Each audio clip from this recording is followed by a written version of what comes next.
بعد حمد و صلات کروڑوں درود اور کروڑوں سلام بارگاہ نبی آخر الزمان صلی اللہ تعالی علیہ وآلہ وسلم میں، میرے اور آپ کے آقا دو عالم کے داتا محبوب کبریا صاحب جود و سقا صلی اللہ تعالی علیہ وآلہ وسلم کا فرمان عالی شان ہے کہ جو شخص درود پاک پڑھنا بھول گیا وہ جنت کا راستہ بھول گیا۔ اللہم صلی علی سیدنا مولانا محمد معدن الجود والکرم والہ و اصحابہ و اہل بیتہ وبارک وسلم۔ اچھا، یہ مسئلہ بھی یاد رہے کہ کسی محفل میں حاضر ہوں تو ایک مرتبہ درود پاک پڑھنا واجب ہوتا ہے، چونکہ اللہ کا قرآن میں حکم ہے، اللہ اس کے فرشتے درود بھیجتے ہیں غیب بتانے والے نبی پر، اے مومنو تم بھی اس غیب بتانے والے نبی پر خوب درود بھیجو اور سلام۔ اور جب بھی علماء فرماتے ہیں کہ جب سید عالم صلی اللہ علیہ وسلم کا اصلی نام لیا جائے یعنی محمد، تو محفل میں تمام لوگ درود لازمی پڑھیں، اور جو حضور کے صفاتی نام ہیں ہم کہیں سید عالم، نور مجسم، حضور کی طرف اشارہ ہو تو اب پڑھنا واجب نہیں ہوتا، مستحب ہوتا ہے۔ ایک مرتبہ اور رحمت کے حصول کے لیے پڑھیے اللہم صلی علی سیدنا و مولانا محمد معدن الجود والکرم والہ واصحابہ وبارک وسلم، صلاۃ و سلام علیک یا سیدی یا رسول اللہ۔ ایک بلند مرتبہ صحابی ہیں حضرت سیدنا طلحہ بن عبید اللہ، یہ بھی عشرہ مبشرہ ہیں۔ عشرہ مبشرہ ان اصحاب رسول کو کہا جاتا ہے جن کی تعداد 10، جنہیں ایک سانس میں میرے آقا نے جنتی بنا دیا۔ ابو بکر فی الجنہ، عمر فی الجنہ، عثمان فی الجنہ، علی فی الجنہ، طلحہ بن عبید فی الجنہ۔ اس طرح میرے آقا نے 10 اصحاب ایسے ہیں جن کو ایک نشست میں، ایک سانس میں جنت کا ٹکٹ عطا فرما دیا۔ تو ان میں یہ صحابی ہیں اور جلیل القدر بلند مرتبہ صحابی ہیں۔ ان کا نام کیا ہے؟ طلحہ بن عبید اللہ رضی اللہ تعالی عنہ۔ آپ فرماتے ہیں کہ ایک مرتبہ 2 شخص بارگاہ رسالت صلی اللہ علیہ وسلم میں حاضر ہوئے، دونوں نے کلمہ پڑھا اور مقام صحابیت پر فائز ہو گئے۔ یہ میرے آقا کریم علیہ الصلوۃ والسلام کے رخ زیبا کی برکت ہے کہ جو ایک مرتبہ دیکھ لے وہ کائنات میں بڑے سے بڑے عبادت گزار سے بھی بڑا ہو جاتا ہے، صحابی ہو جاتا ہے نا وہ۔ تو 2 شخص حاضر ہوئے، کلمہ پڑھا، ایمان لائے،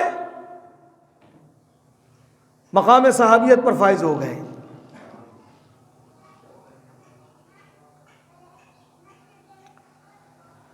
فرماتے ہیں ان میں سے ایک عبادت ریاضت میں بہت زیادہ محنت کرتا تھا۔ ان 2 میں سے ایک کے بارے میں فرماتے ہیں طلحہ بن عبید اللہ رضی اللہ تعالیٰ عنہ، ایک کو ہم نے دیکھا کہ بڑا متقی پرہیزگار ہو گیا وہ شخص، اور اللہ کو راضی کرنے میں بہت محنت کرتے۔ چنانچہ وہ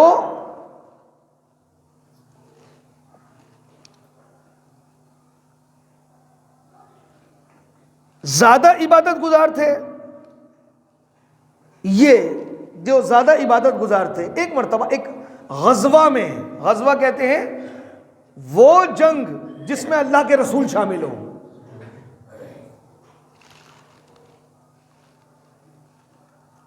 شریک ہوئے، اور شہید ہو گئے.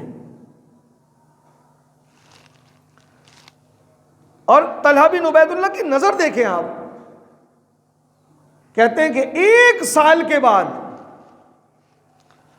غزوہ میں شہید ہونے والے صحابی کے شہادت کے 1 سال کے بعد ان دوسرے صحابی کا بھی انتقال ہو گیا. بڑی توجہ طلب یہ روایت ہے، اس کو سماعت فرمائیں. حضرت طلحہ رضی اللہ تعالیٰ عنہ فرماتے ہیں کہ ان دونوں کے دنیا سے جانے کے بعد 1 رات میں نے خواب دیکھا. کیا دیکھتا ہوں کہ میں جنت کے دروازے پر کھڑا ہوں. کون کہہ رہا ہے؟ طلحہ بن عبید اللہ. خواب دیکھ رہا ہوں. سوچیں پاکیزہ ہوتی ہے نا، تو کہتے ہیں نا آنکھ درود پاک پڑھیے، مدینے کی یادوں میں کھو جائیے، پھر سو جائیے، پھر آپ کا مقدر آپ کو مدینے لے جائے گا. سوچیں پاکیزہ ہو، فکر بالکل مطہر ہو، طاہر ہو، پاک صاف ہو، تو پھر کرم بالائے کرم ہوتا ہے. اب یہ صحابی طلحہ بن عبید اللہ کہتے ہیں کہ میں خواب دیکھ رہا ہوں کہ میں جنت کے دروازے پر کھڑا ہوں، اور اتنے میں یہ دونوں صحابی بھی آ گئے.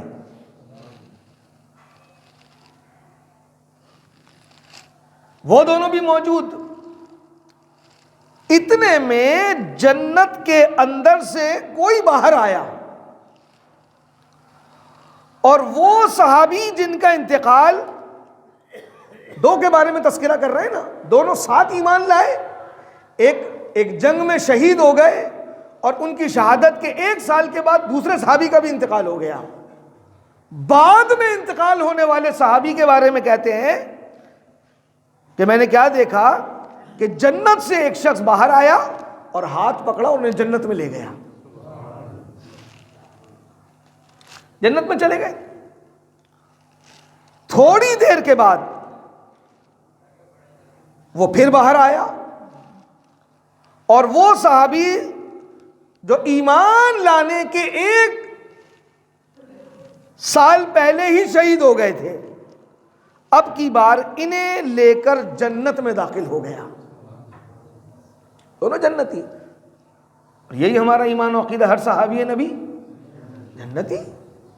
جو میرے آقا پر ایمان لایا، اس کا ایمان پہ خاتمہ ہوا، وہ جنتی ہے. چونکہ جنتی عمل سے نہیں بنتا، جنتی دیدار رسول سے بنتا ہے.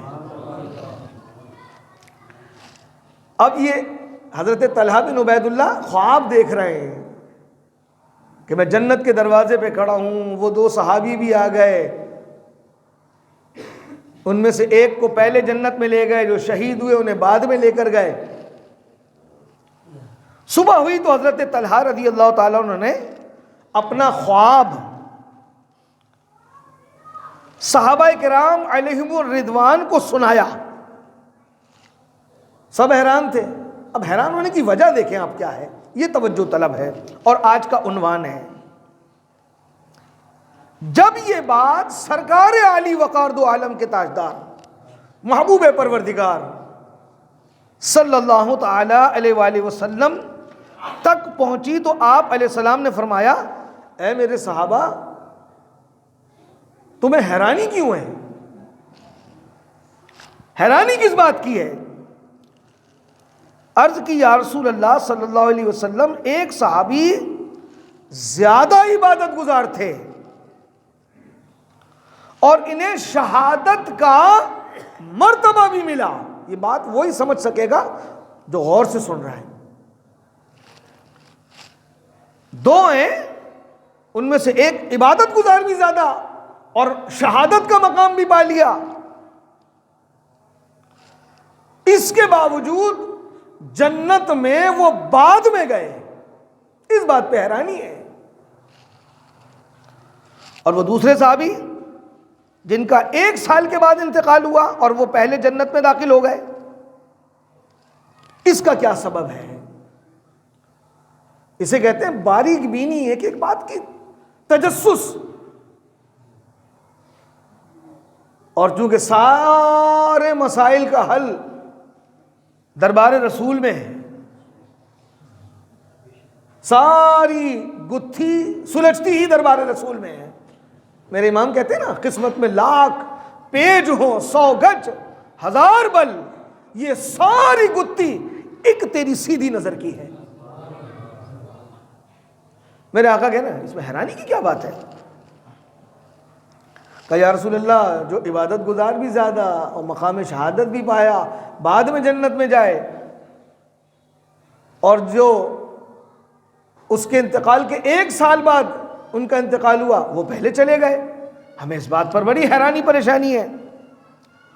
نبی پاک صلی اللہ علیہ وسلم نے فرمایا، یہ سنیں آپ، فرمایا کیا یہ دوسرے صحابی 1 سال زیادہ زندہ نہیں رہے؟ ایک کا انتقال 2023 میں ہوا اور ایک کا انتقال 2024 میں ہوا. سمجھانے والی بات.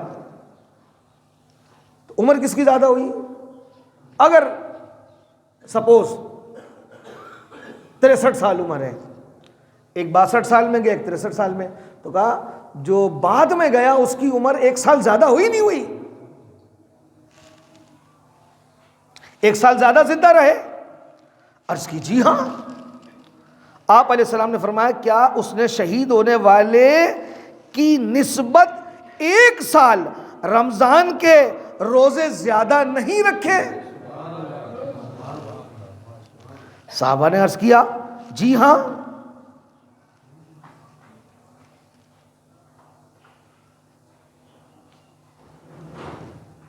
آپ صلی اللہ علیہ وسلم نے فرمایا کیا یہ دوسرے صحابی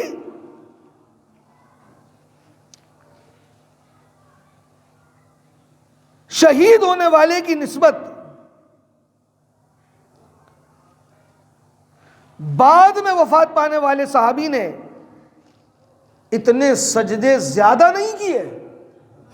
عمر زیادہ، عمل زیادہ. عرض کی جی ہاں کیے ہیں.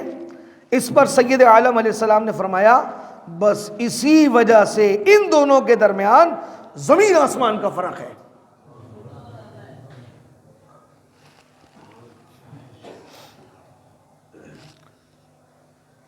دیکھیں،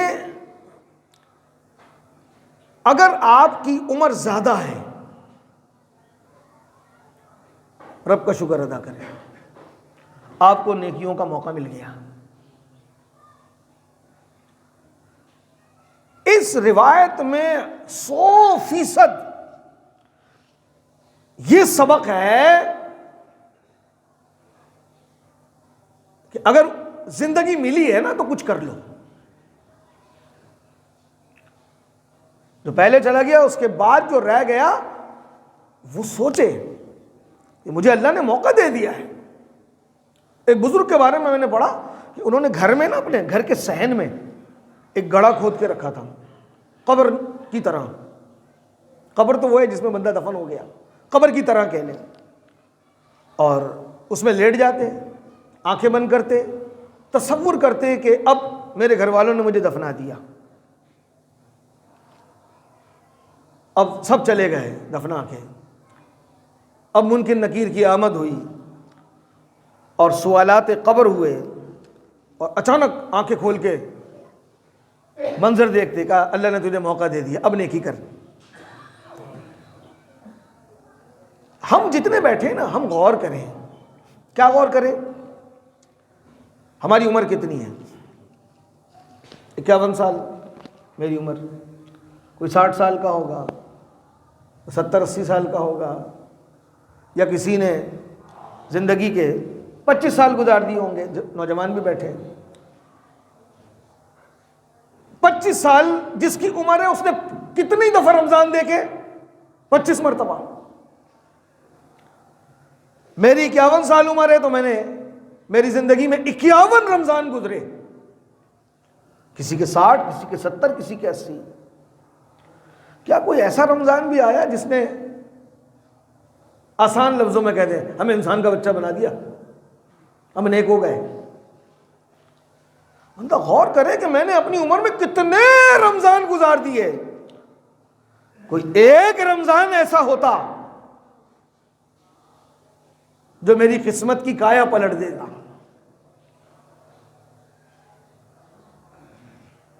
اس رمضان میں اللہ کے گھر کا ہو کر رہ جاتا. رمضان گزرنے کے بعد بھی میں نمازی بن جاتا. ایک ذوق، ایک شوق، ایک جذبہ میرے اندر ایسا پیدا ہو جاتا کہ میری زندگی کا وہ یادگار رمضان بن جاتا. ہر سال رمضان آتا ہے، آ بھی جاتا ہے اور چلا بھی جاتا ہے. ہم میں کوئی تبدیلی آئی، ہم میں کوئی بہتری آئی؟ تبدیلی کو چھوڑ دیں، بہتری. جس مقام پہ کھڑے تھے اس سے آگے بڑھے نہیں بڑھے. ایک شخص نماز ہی نہیں پڑھتا تھا، نمازی بن گیا. یہ بہتری آئی. صرف رمضان کے روزے رکھتا تھا، اس نے کہا میں تو ششعید کے بھی رکھوں گا.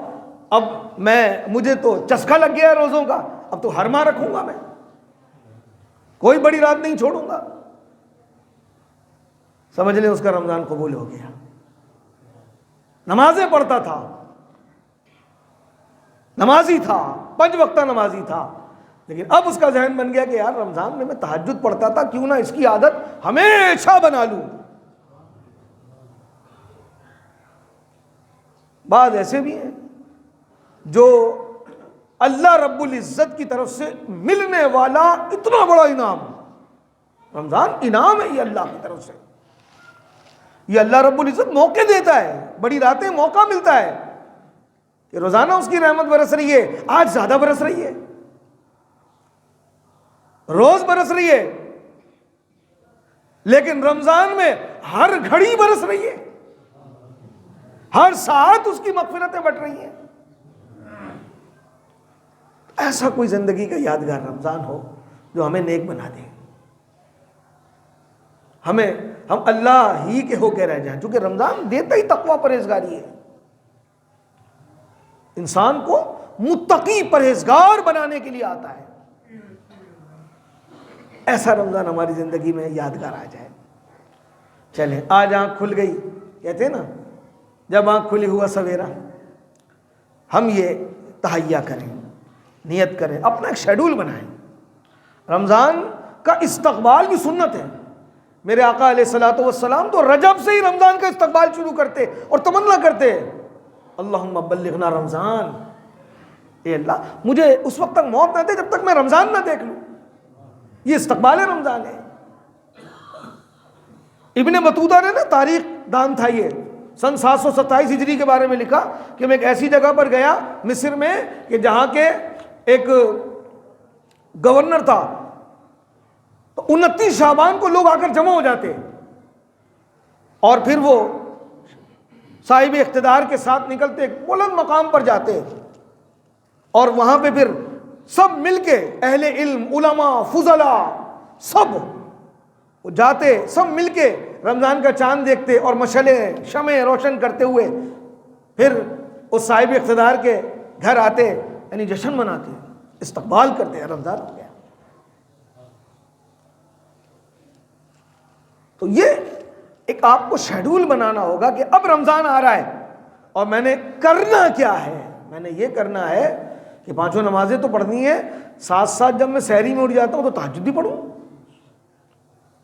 جب میری چھٹی جلدی ہو جاتی ہے تو میں کم از کم جو نمازیں پڑھتا ہوں وہ تو درست کر لوں. ہم تو 23 سال سے ہمارا شیڈول ہے یہ کہ فجر میں فضائل پہ بیان سناتے ہیں اور عصر میں مسائل پہ بیان سناتے ہیں. ہمیشہ نمازوں کے بارے میں مسائل، مکروہات، واجبات، شرائط، فرائض، غسل، وضو، جنازہ ہر سال سناتے ہیں تاکہ جو ہم کرتے ہیں وہ درست ہو جائیں. جب آ ہی گئے تو ٹھیک نماز پڑھیں. بعض کو بس ٹائم نہیں ہوتا، نہیں سیکھتے وہ، تو یہ موقع ہوتے ہیں، اللہ کا کرم ہے یہ. تو اللہ رب العزت ہمارے حال پہ رحم فرمائے اور ہمیں ایسا یادگار رمضان عطا فرمائے کہ جو ہماری زندگی کا یادگار رمضان ہو اور پھر ہم واقعی اس کے ہو کے رہ جائیں، اس کے محبوب کے ہو کے رہ جائیں۔ آمین بجاہ سید المرسلین وما علیہ الا البلاغ۔